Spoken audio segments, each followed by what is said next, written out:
Hola, bon vespre a tothom. Moltes gràcies per venir en aquest vespre ventós a la Bienal de Pensament. Moltes gràcies a tothom de l'equip del CCCB per la seva professionalitat i la seva humanitat a l'hora de gestionar aquest acte i gràcies pel privilegi també de poder parlar amb una escriptora que admiro, and thank you, Zadie, for being here tonight. Thank you. Tots els humans naixem amb el dret al relat i, tanmateix, la història ens ha ensenyat que no tots els relats han tingut o tenen el mateix valor.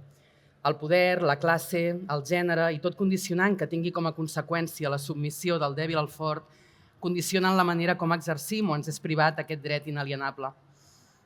Vivim en un temps, a més, en què des de fa anys els grans agents del capitalisme s'han adonat que tenir el control sobre el relat, encara que sigui fals o capciós, és sovint la manera més fàcil d'exercir el control sobre les persones. Un temps, a més, en què internet i les xarxes socials han esdevingut un mitjà perfecte per propagar aquesta mena de relats. El mitjà determina a què atorguem poder i a què no, què convertim en dogma i què menyspreem. En una època en què estem més informats que mai, també és quan som més vulnerables davant d'aquesta informació. Aquest vespre, a propòsit de la publicació de La impostura, que publica Salamandra en castellà amb traducció d'Eugènia Vázquez i que veurà la llum en català el 2025 en la veu de Marta Pera i inaugurarà el catàleg de l'editorial Zande, tinc el privilegi de parlar sobre la mentida, la impostura i, espero, sobre unes quantes coses més amb algú a qui, si sou aquí, ja ho sabeu, no li cal gaire presentació. Zadie Smith, una de les veus més emblemàtiques i estimades de la literatura britànica, de qui, si només em pogués dir una cosa, en destacaria la mirada sobre el món i la capacitat de traslladar tota la seva curiositat a la ficció, que ha escrit els seus llibres com una temptativa de resposta a unes preguntes concretes sobre el poder, la classe, la desigualtat, l'ambició i la hipocresia, entre d'altres, tots aquests temes que travessen la seva obra. Em podria destacar moltes més coses que mirarem d'anar desgranant durant aquesta conversa, però sempre he pensat que els escriptors que m'agraden, que les persones que m'agraden, comparteixen aquesta qualitat. Davant les preguntes, escriuen per mirar de respondre's a ells mateixos i ajudar els seus lectors a fer-se aquestes mateixes preguntes o a generar-ne de noves. Em fa l'efecte que tant a les seves novel·les com a la seva obra de no ficció i fins i tot molt abans de publicar Dents blanques, la seva primera novel·la, Zadie Smith no ha fet altra cosa. I per això avui us diria que no només som davant d'una de les nostres escriptores preferides, sinó sobretot davant d'algú que ha mirat el món de manera crítica, però també tendra i amb un gran sentit de l'humor i ha tingut la generositat de fer literatura de les seves preguntes. Thank you again for being here, Zadie. Thank you for saying that. I would like to emphasize this last phrase because Eliza, one of the main characters of your novel, the spark that lights her desire to write something is her obsession about Bogle. And I have always thought that novels also start with this kind of sparks, with a question, with an obsession. And it's not really about writing, about the argument, about the plot, but when you write, you want to answer yourself a question and give the opportunity to others to answer this question as well, or to understand what is happening, or even to generate new questions about a subject. No? I think for me, part of it is the experience of growing up as a question, which is a strange experience. And I think from the beginning of writing, all I ever wanted to do was demonstrate that even if you consider someone a question within your society or within your life, people themselves are not a question to themselves. I don't walk around thinking, what kind of multicultural experiment am I? I walk around thinking, I am Zadie, I am me. So a lot of the writing has just been trying to express that absolute alterity in everybody's existence. There's a moment in the book which I really like, where Eliza is suddenly talking to two young black people, a Jamaican and an American singer who's come over with the Fisk Choir. It was a gospel choir in the 19th century, traveled throughout Europe, was a big success. And suddenly, just for a moment, she feels like she's the odd one out, or she's the other, or she's odd in some way. And I think that's a healthy feeling that people can have sometimes. And it was enjoyable writing that moment, just the idea of suddenly Eliza being the question. I wanted her to know what it feels like. It's not all bad. Like, in some ways, particularly as a kid, I quite enjoyed being the projection of many people's false ideas, obsessions, concerns. It's very revealing about people. But I guess the point of my fiction is to make the argument that that's their problem. It's not my problem. I was always very clear about who I am. But the projections of other people are, they're ludicrous. They can be oppressive. They can be depressing, and they can also be, kind of funny. The frauds. It has been labeled as historical fiction.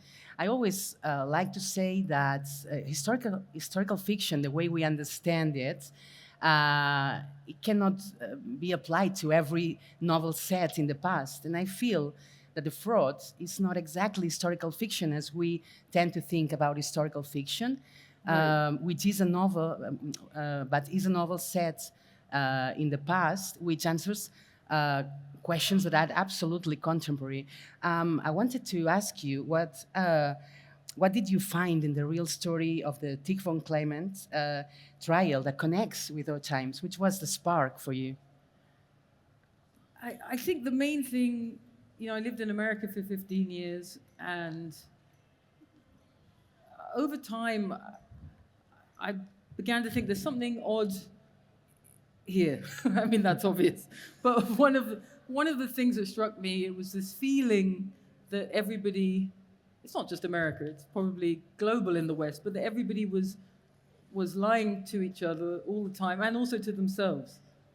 And I was trying to think about what that reminded me of, what period in history that reminded me of, where the gap between what people actually felt and what they said was so large. And I thought the Victorians, that's where the gap was that large. So the connection was in my mind from early on. Like, I've been thinking about this book for about 12 years. And then the other connection, which became increasingly obvious, like I was in America when Thomas Piketty published his book Capital, about the gap, the inequality gap in terms of bosses and workers in Europe and America now. And he made the point, which I found so interesting, that the gap has never been larger apart from in the 19th century. So you're dealing with another moment of oligarchs, of billionaires, of power, unregulated business. And that's one way of thinking about slavery in the Caribbean. It's many things, but it's also completely unregulated labor. It's labor unpaid and unregulated. So all those connections started coming to my mind. And finally, the idea that when societies are so radically unequal, it encourages fraud. Because if there's no way of making your way through a society in a basically decent or meritocratic manner, you might as well fake it. And the 19th century is full of frauds. This is just one story, but from Martin Guerre onwards, there's a series of these people pretending to be other people. And then, of course, during the time I was writing this book, there were people like Elizabeth Holmes, Sam Friedman-Bank. I mean, there were a series of millennial fraudsters. And it's not that I had sympathy for them, but I recognized the instinct, which is the game is rigged, so might as well cheat. It makes me think about what Giorgio Agamben says about being contemporary. He describes being contemporary as a singular relationship with one's own time, Right. which adheres to it and at the same time keeps a distance from it. Do you think it's necessary to look at the past in order to understand some things in the present? I mean, if you cut yourself off from the past,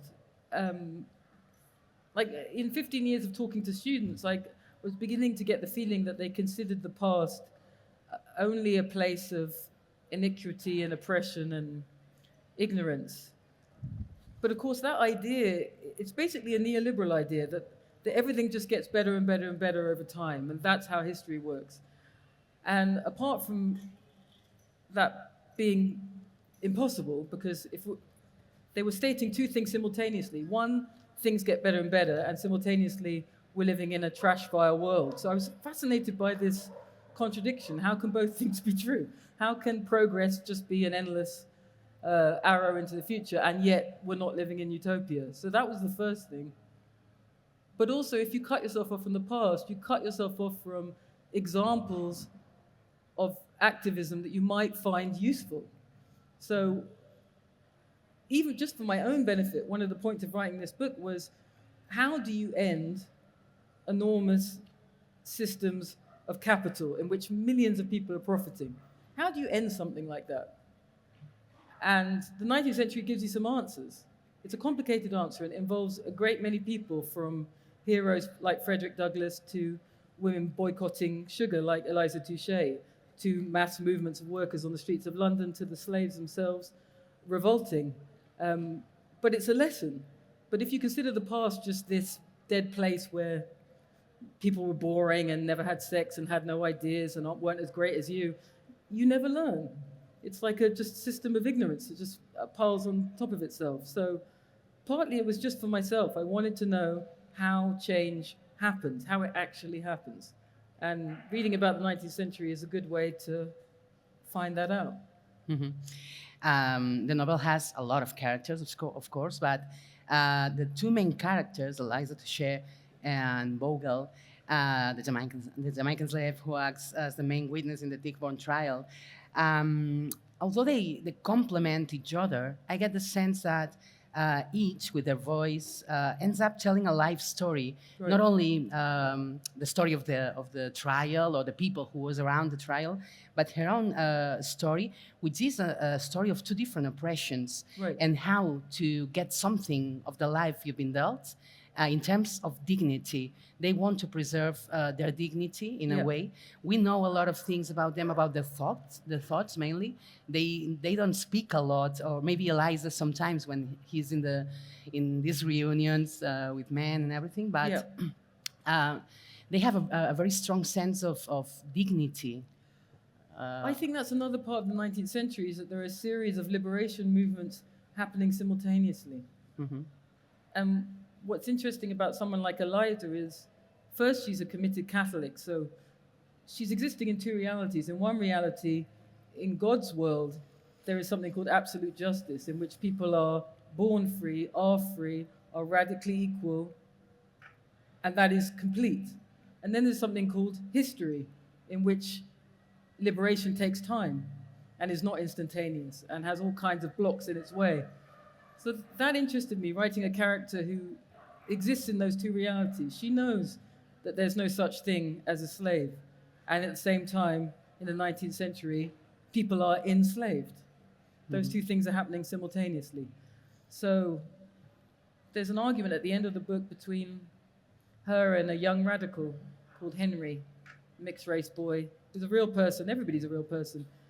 And she's making the argument of gradualism, of the politics of the world, which is, if we want things to change, we need to sign these petitions, we need to go to Parliament, we need to act together. And Henry's argument is, you don't have the right to free me. Who are you to free me? I am free. All human beings are free. So it's interesting writing that argument, because I was more like I was just watching it happen. I was just kind of curious, how's this going to end up? Because they're both right, of course. There's no way in which a person can be owned, and yet in history people have been owned. So those two realities, which happen simultaneously, are impossible to make peace with. Henry's absolutely right. The only just thing is freedom now, freedom for everyone, freedom in this moment. And Eliza is also right. History is a process, it happens in time.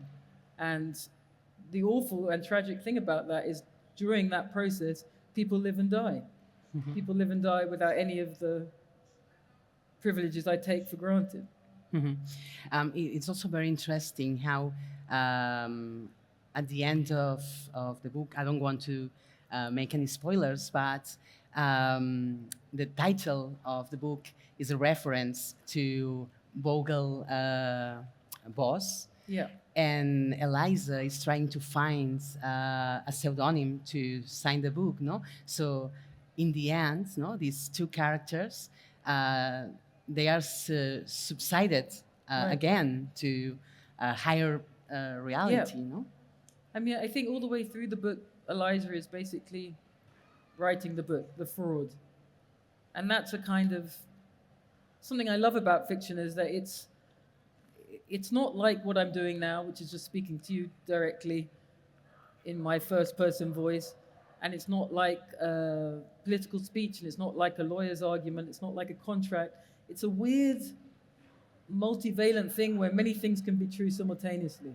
So there's a moment where she sits down and Bogle tells her his entire life story, from the moment his father was taken from Africa to his entire life on a plantation. It's of course not possible that he could sit down and tell her that story in its entirety, but in fiction, all things are possible. Yeah. And I also wanted to depict, I don't know, what you would call the uses of voyeurism. Eliza Touche is a voyeur, for sure. She has a kind of inappropriate curiosity about the life of this black man, and she wants to know, and she thinks she can know, and she's even willing to write about it. And for me, the book is a celebration of that kind of voyeurism, because I do believe interest in people's lives is the beginning of a political action, but there's also a limit to it. And I guess what I found funny in the book is that Eliza so wants Bogle to love her. she wants to be friends. Yeah. And Bogle doesn't want to be friends, he just wants freedom. So it's an interesting example of solidarity. Like, Eliza thinks in order to be in solidarity with someone, you have to love them and know them entirely and write an entire novel about their lives and all the rest of it. But in fact, it takes much less than that. You just need to support the cause, maybe march in the street, maybe sign a petition. No one needs to love each other. Love is nice, it's great when it happens, but it's not a necessity of political action. So I think that's something Eliza learns over time. I must admit that when I started reading The Fraud, I thought that the fraud itself would only be the claimant. Right. But when I kept reading, I was like, no, everyone here is a walking contradiction in his own way. And I love the way you celebrate contradiction in your book as a part, an inner part of human condition. No, because every character, I mean, they're not bad people. Eliza is a good person. William is a good person. Everyone's fine, with some exceptions. But they have a lot of contradictions with the things they are defending, or the things they believe in, and the way they act, or where they come from. There's a phrase in English, which I don't know if you have in Spanish, which is, don't let the perfect be the enemy of the good. To me, that's a very important principle, personally, philosophically, politically. It's wonderful that there are people close to perfection, that there are saints and heroes. But history can't just be left to saints and heroes. And you have to leave open the possibility of participation of all kinds of assholes who can also help. And the analogy in my mind was the climate crisis. It might not seem like an analogy, but I thought, here's another global system of capital in which millions and millions of people profit, and which most of us at this point are aware of, just as in 1830, most people in England were by then aware of what was going on in Jamaica. So the choices before us are, there's perfect action, like I always, since I've been on book tour these past few weeks, I always like to mention that my colleague and friend Sally Rooney is not on book tour because she doesn't fly, because she doesn't believe in flying because of the climate. Now there's an example of a genuine sacrifice. So there are people like Sally Rooney, and then there are people like us, I presume, who went on holiday this year somewhere, got on a plane. Then there are kids who lie in front of planes and refuse to let them fly, or throw paint at paintings, or sacrifice their own careers or university careers to do these kind of things. And then there's all of us who could do something like, not buy a plastic bottle. So there are these incredible degrees of action. But I feel like if you say to people, either do the perfect action or do nothing, all that you breed is nihilism and despair. Whereas if you say to somebody, how about not buying that plastic bottle today or ever again, you give them a possibility of action. Mm-hmm. So that's what it's about. It's not about not understanding the difference between Sally not coming here and me coming here. There is certainly an ethical difference. But the point is, you have to give people space in which to act to their capacities. Mm-hmm. And people at different points in their life have different capacities. A young person without children has got time and space to go and throw paint at the Mona Lisa, and God bless those people. But the mother with 3 children at home cannot do that. She might have to do some other action. So if you allow people the space to act without judging them on their limitations, some of them which are just contingencies, you might find it more possible to create mass actions. Mm-hmm. And also, I think we live in a society that wants like solid rock identities. They don't allow change. We are not. You have to be this and that and that and that. Right. And if at some point in your life you do another thing, right. It's like society doesn't really understand why have you changed. But I think change is a part of life. Yeah, I mean, if you present yourself as a public, something for public consumption, which oddly is something that citizens are doing every day, not just people sitting on stages, but everybody, then that argument of consistency becomes a problem, absolutely. But private people allowed their private inconsistencies. And I definitely prefer to be a private person in that sense.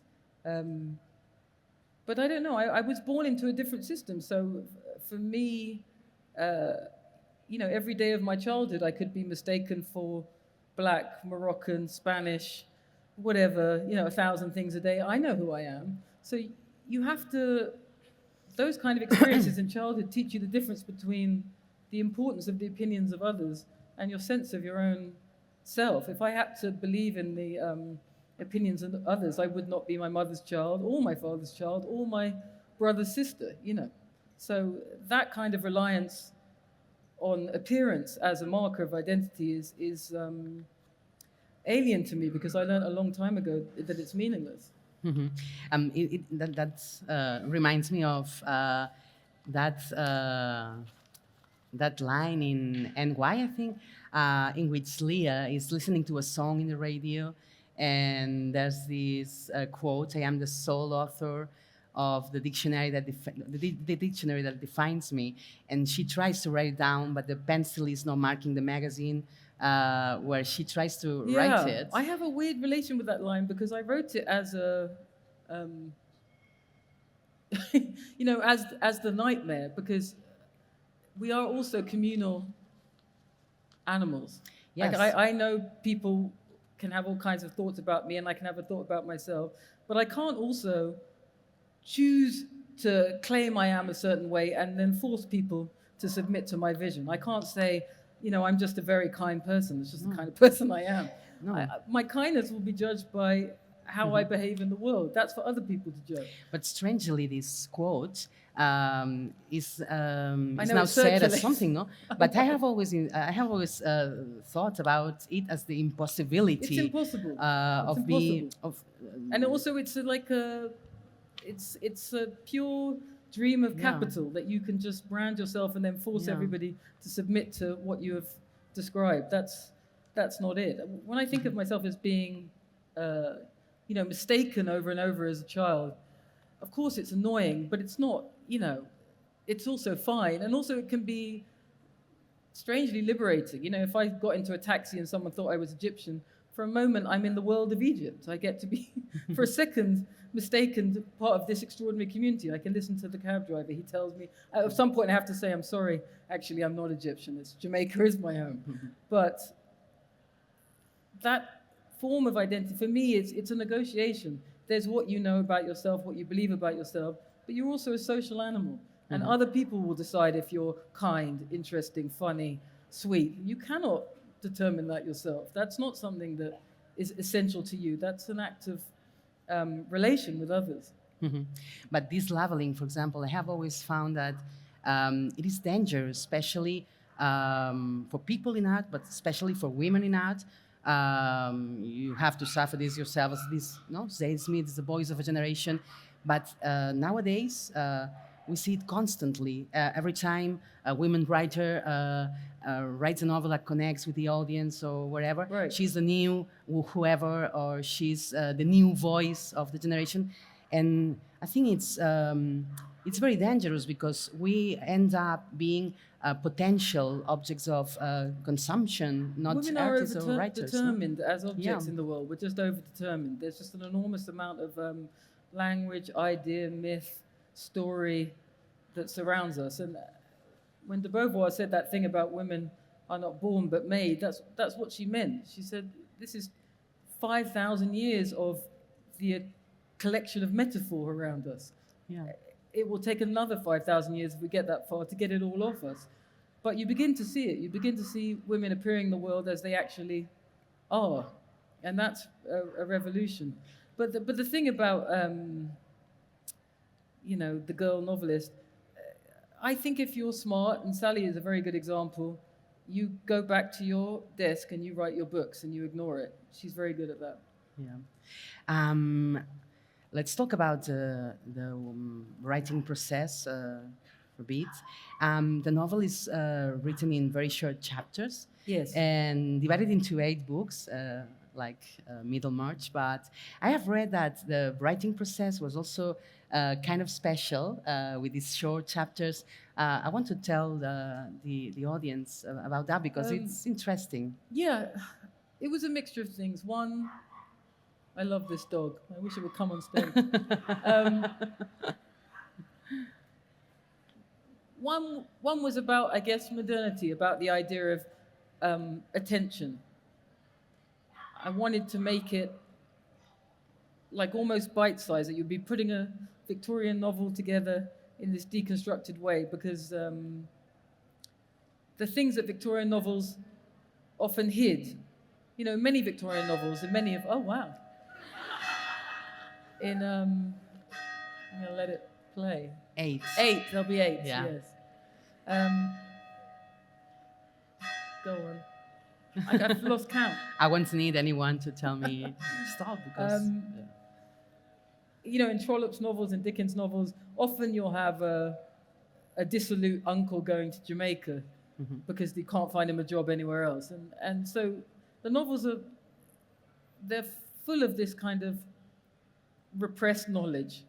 Toni Morrison wrote a wonderful series of essays about American 19th century literature and this repressed knowledge. It's always there. You can't hide it. What we're dealing with now is the return of the repressed. It suddenly burst into the open globally. But I wanted to make this Victorian novel in pieces, so you put it together yourself, out of respect for the reader and for the game of it, I guess. But there's other principles too. One is that I have 2 small children, and keeping a novel in your mind is not easy. It's a kind of young person's game. It gets harder as you get older, and it's not an accident that particularly people who write novels in their 70s, 80s, if they carry on that long, the novels get shorter, not because people don't have ideas, but because the act of keeping a novel in your mind becomes a struggle. And these short sections were so amenable to my life, which is writing between school drop-off and school pickup, writing when someone's playing football, writing during a music class, writing on the bus, writing on the train. It was a way of breaking the task into something manageable. Mm-hmm. And then finally, I had these two friends, Darryl Pinckney, who's a wonderful African-American scholar and writer in New York, and my friend Devorah Baum, who is a philosopher and writer in London. And they were both interested in the project, and I had made a deal with them that I would write it in serial, just like the Victorians. So I would just write it from the beginning to the end, sending them sections every 2 weeks and just plowing forward. In a very Victorian way. Yeah, as well. because I wanted to see if I could do it, because that's how all novels were written until really very recently in the history of the novel. And not only that, both Dickens and William Ainsworth, who's a character in the novel, more than once wrote 2 novels simultaneously. That means writing 2 chapters of 2 different novels once every 2 weeks and sending them to 2 different journals. And in the end, you have 2 novels in 1 year. This is writing. I mean, that is absolutely extraordinary. And we're capable of it. We're actually capable of this kind of thing. We haven't lost the capability to do this stuff. So I just tried to do it that way, like knowing that they were waiting for it every 2 weeks, it would go straight to their inbox, and the novel was constructed that way. Yeah. Mm-hmm.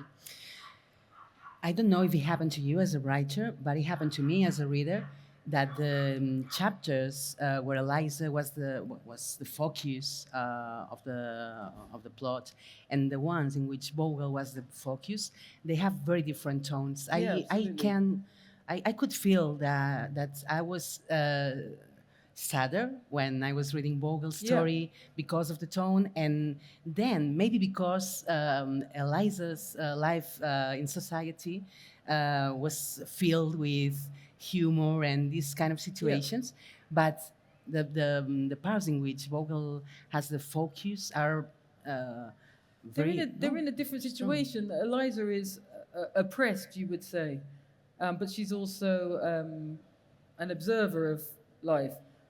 Bogle's in a different category. Simone Weil describes, he is the afflicted. To be afflicted is a completely different thing. Yeah. It's not a microaggression, it's not an oppression. To be afflicted is to be someone to whom anything can be done. That's a very different situation. And did you work on the tone on purpose, or did it? I just knew that he's from reading. Naturally.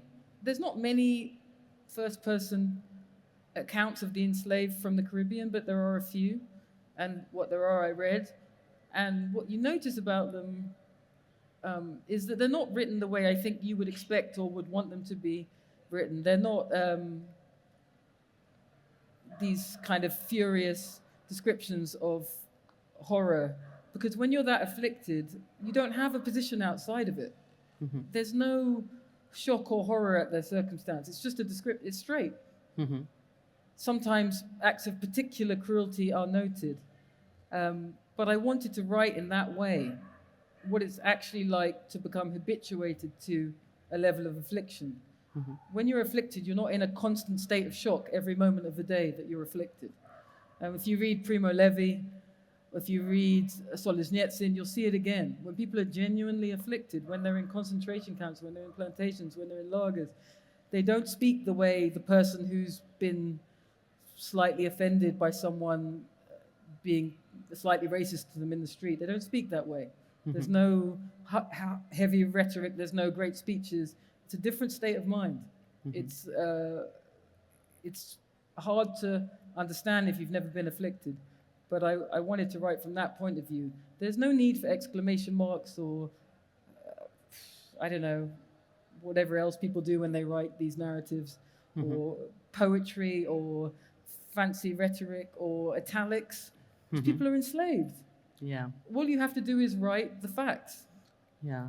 That's something that you point out in the novel, in a chapter where Eliza is reading William's novel about slavery, read Jamaica, and it's cheesy. There's a Yeah. landscape, and it made me think about how narratives of slavery or colonies have got to us because they're not written by the people really living that, but Yeah. it's a kind of romanticized thing. It's romanticized. There's no narrative, and in affliction, it just is this pain.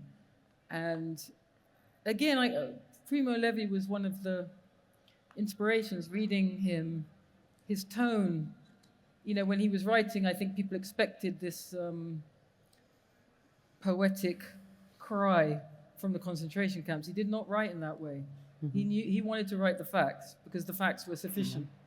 And I agree. I have always thought, maybe I'm wrong, but I have always thought that the liar is often someone who feels a strange kind of confidence, a sort of disdain for the intelligence of others, which makes them believe that their lie, their imposture, will be successful. But in our times, falsehoods gain more traction than we might imagine. We see constantly in politics with the rise of racism, the far right, and talk shows, and among self-help gurus or influencers, no? And I think that this disdain for intelligence is kind of expanding when it comes to these narratives, no, or these frauds. We are surrounded by frauds who speak loud. No? Yeah, but I understand it. If I was 20 looking at the absolute despoilation of the earth, the absolute inequality of economic relations, I would then assume that everything leading up to this point was a crime. That makes complete sense to me. But I guess the exercise is, even now, when I was coming on the plane to Barcelona, there were some kids behind me talking about university. They were American and British, but all South Asian by ancestry. And they were talking about, I think, Sweden. They were saying, it's so incredible. You can go to Sweden to university for free. If I went, it would still be free. You don't even have to be Swedish. Isn't it extraordinary? You could just turn up. It's not anything like that in the world. There never has been. And I was like, the historical memory disappears so quickly. So like an old lady, I turned around and said, I went to university for free 25 years ago. I went to school for free. My healthcare was free. These things happened. They're not like fairy tales from a different universe. They existed in Europe really recently. And they all looked at me like, what? And I was like, it's horrifying, that part. The idea that the tiny bits of progress we had made are being eliminated, not just practically, but in memory, as if they never occurred. So I really do feel myself in the role of the ancient mariner, not to say, oh, hey guys, it was so great in 1984 or whatever, but to point out that more just arrangements have existed. They were not perfect, but they did exist. And what was wrong with them could be improved. But to imagine that they never existed at all is to allow victory to a completely other strain of understanding about our lives. It's to allow the right to claim that nothing like that could ever work, has ever worked, and will never work. And that's not true. Mm-hmm. But it makes me think about another idea I think you present in the book about when the Clairmont comes back, her mother, the false Clairmont, comes back. Her mother doesn't mind about him being fat. He doesn't speaking French and everything. And it made me think that sometimes frauds or lies survive because of the desire of others, no? Because it's more comfortable to live in the fraud than to face reality. People are capable of telling themselves absolutely anything. I include myself in that. And many of our most, closely held beliefs and loves and institutions are absolute acts of faith and self-delusion. Marriage is number one. We get married. So these things, delusion is natural to human beings. And so, sometimes I hear particularly right-wing philosophers making the argument that it was my generation and deconstruction and post-structuralism and relativism which has created this crisis of truth. But I never felt that way. I feel like the philosophy I grew up in, particularly deconstruction, is about livable truths. It's about truths that make people's lives just and fair. They don't have to have an essential and transcendent absolute truth. They need to be just. They need to be livable. And I don't call that relativism. I just think that's truth directed at human life.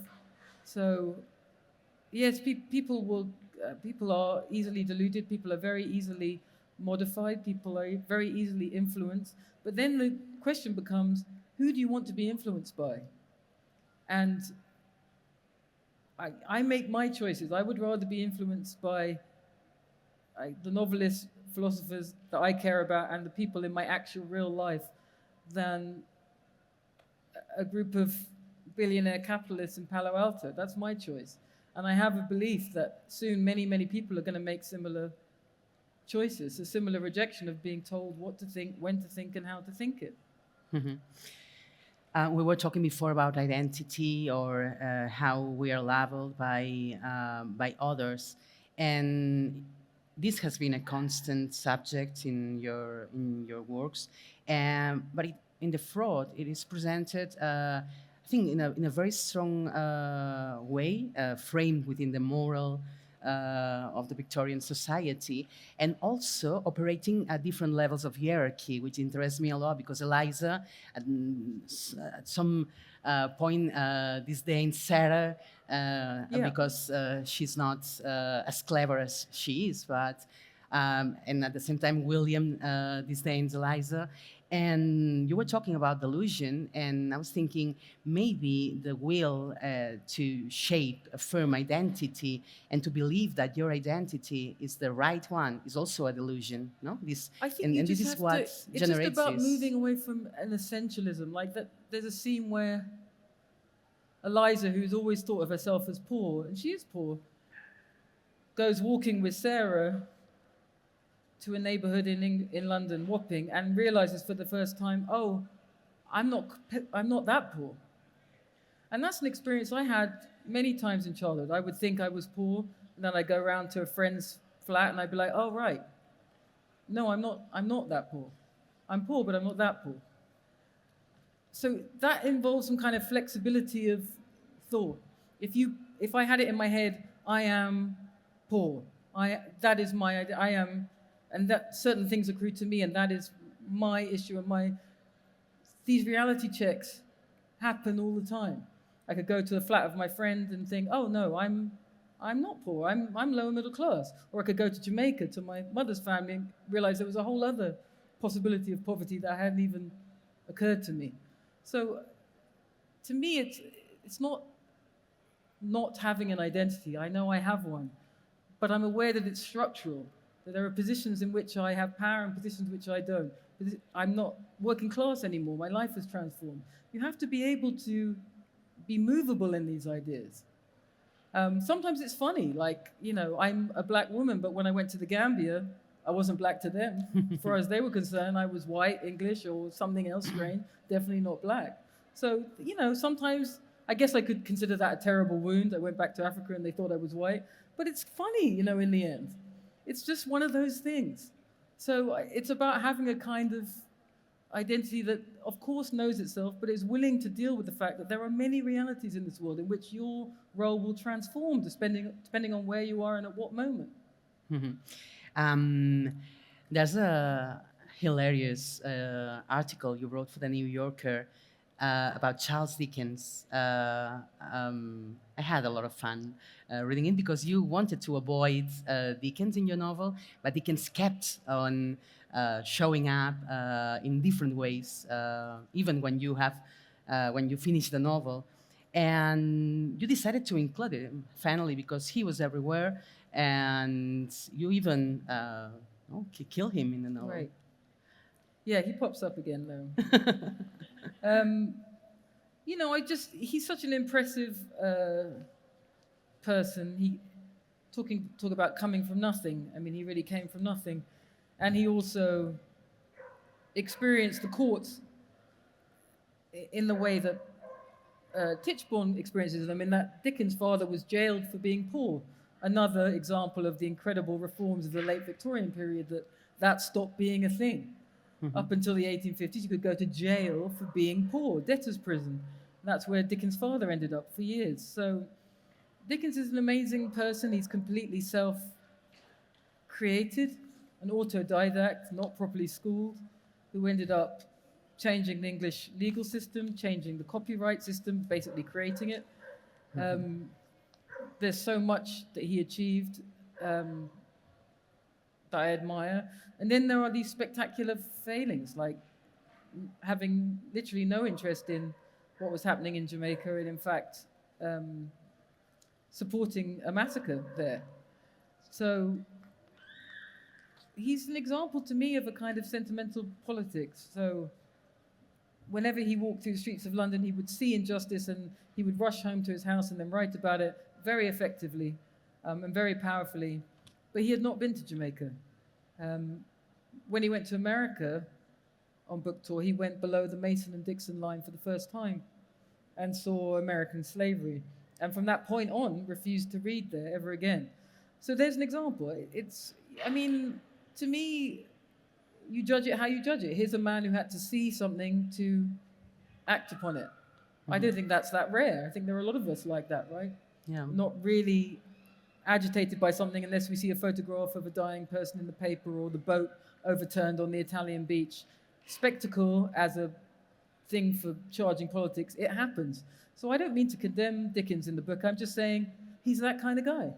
I don't feel that you condemn Dickens in the book. He's that kind of guy. No, sometimes he was active, sometimes he wasn't. Yeah. He was an extraordinary writer, incredible energy, but he had his limitations. It's not a disaster to have limitations. Even his dad is pictured as something practical at some point, because Ainsworth will sell. He's selling, in fact, and he outsold Oliver Twist. Yeah, I mean, they're both to me impressive, but in different ways. Like William is a terrible writer for sure, but a kind man, a generous man, a non-jealous man, which is very rare in men. So he has his own virtues. Yeah. Mm-hmm.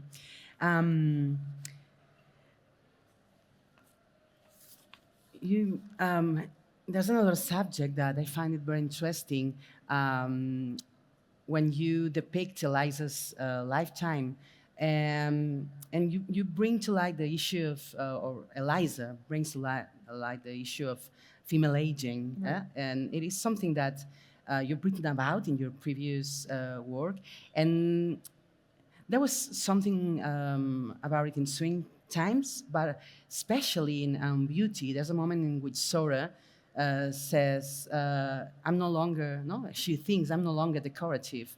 And I feel that very often, we were talking about levels before, the ultimate leveling for a woman, as Eliza puts it, is total exclusion. She was half excluded for some reasons before, but when she ages, when the change comes, he's totally excluded.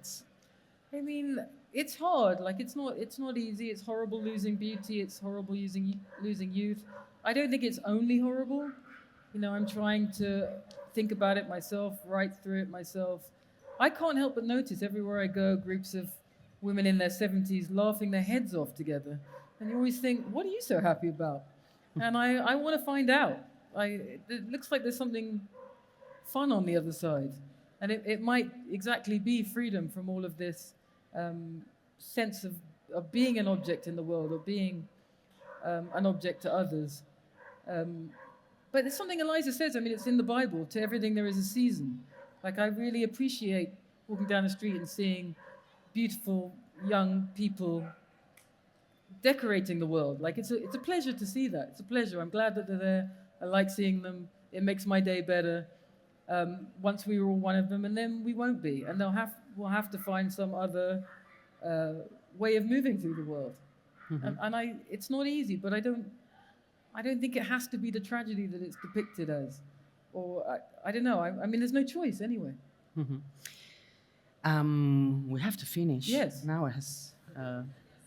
At the end of the preface of Intimations, you say something very beautiful and very interesting that connects both to the fraud and to current populism and struggles.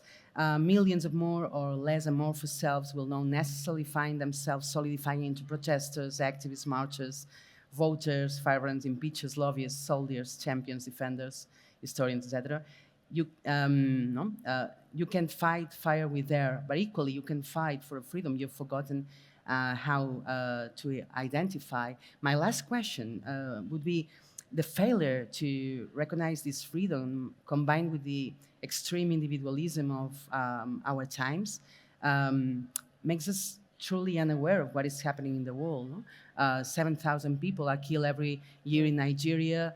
There were in Sudan, yesterday in Gaza, people were being burned alive in tents. The population has no access to water, food, or electricity, and everything under the fallacy, once again, a fraud of protection or revenge, but in reality is a revenge against 1.5 million people trapped in a small strip of land about a quarter the size of London. And sometimes I feel that seeing it live or trying to identify what is freedom for every one of us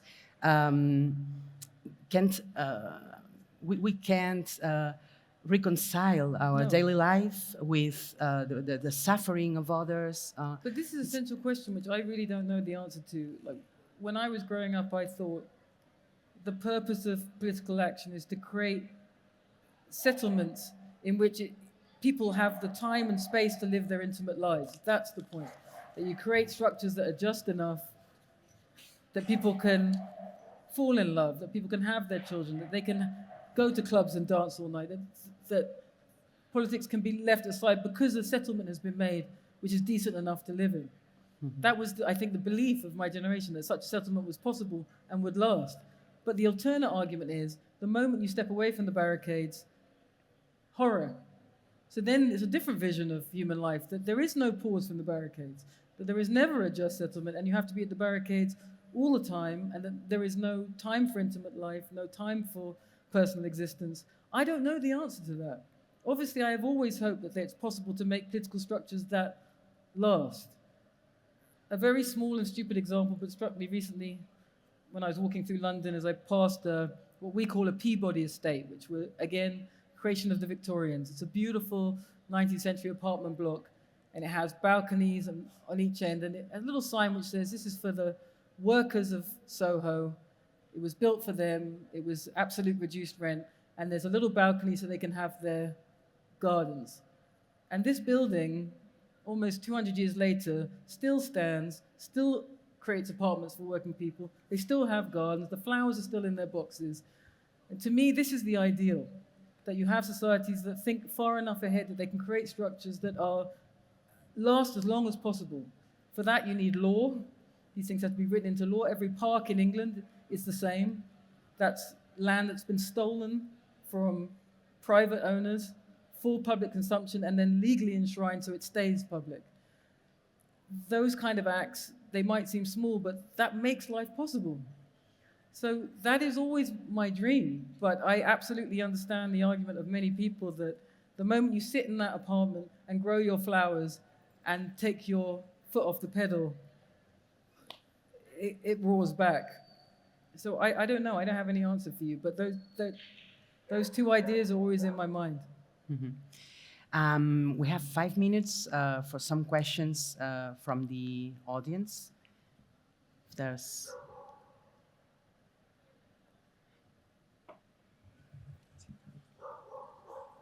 Hello. Hey. Hi. Big fan. I'm interested in what you said about taking your foot off the pedal, because something that struck me in, oh my goodness, your book of essays, But Not Feel Free. My goodness. Intimations? Intimations. Right. Oh gosh. Your time spent in the US and how sort of disillusionment with how the US handled COVID, how Black Lives Matter was fighting and was being sort of pushed back. You reached a point at the end of that essay where you talked about that maybe this was a turning point for you where you couldn't look back anymore, where this would be a moment where, despite your, in the past, maybe being more timid, this would not be a point where you could keep quiet as a writer anymore. I'm butchering your argument, but I'm wondering, we're a few years from that, and I know a lot of the world has forgotten what life was like in COVID, because in ways things get worse. I'm wondering, just where have you gone from there in your thought? Maybe not in your actions, but where do you think? Where do you stand on that? You know, for me, moving back to England was moving back to a country which, at least at the local level where I live, still retains the idea of solidarity between peoples. What I felt in America, there's some brilliant pieces being written about this at the moment, actually, and a whole book about it by Matthew Desmond, that the deliberate fracturing of the black and white working class in America is deliberate. And the only people it benefits are the ruling class. And I did not grow up like that. I grew up in a working class community in which South Asians, blacks, the Irish, Jews work together for working class causes. And I don't know how that's possible in America. I don't know how to, I didn't see evidence of it. I didn't know how to, it seemed to be a society so fractured that possibility wasn't there. Whereas in the neighborhood I live in, that is still a possibility. So I returned to somewhere with the politics that I understand and that I cherish. So I send all my support and hope for my American brothers and sisters, but I don't know how to function in that society in which solidarity isn't even a concept. There is only individualism and there's only capital. Thank you. No sé si tenim temps per alguna pregunta més. Una més? Sí. Qui serà l'afortunat? L'afortunada? It's kind of a lottery. We have just time for one question. Thank you for being with us tonight. I would like to know if the word bogle in your latest book, Fraud, has something to do with the Scottish meaning of scarecrow or something frightening? Yeah. I mean, Bogle's got this incredible history as a name. In Jamaica, it's famous because of Paul Bogle, who was a revolutionary, a labor hero. Hey, dogs. And Bogle has followed me through. There's a Bogle in NW as well. And the Scottish meaning of scarecrow, absolutely. These bells have it in for me. Thank you. The idea of a bogle it also actually weirdly is a kind of dance in ragga music as well. It's got many meanings. But the idea of a bogle as an object of fear, that was what's so interesting, that when he stood up in that courtroom in England, he was immediately beloved. He became this kind of folk hero. And that interested me too, that the figure of the black man at that moment, which could easily have been a kind of bogeyman, a scarecrow, was seen by the working people of England as an ally, as someone working in the same system they were working in, though in a much more extreme degree. So yeah, I'm very fond of bogles generally. Yeah. Thank you, very interesting. Ara sí que ja està. Doncs bé, fins aquí. Moltíssimes gràcies per haver vingut. Moltíssimes gràcies de nou a tothom del CCCB. Thank you, Zadie Smith. Thank you. I ara, aquí al costat, la Zadie, per qui ho vulgui, signarà els seus llibres. Que acabeu de passar un bon dia. Moltes gràcies.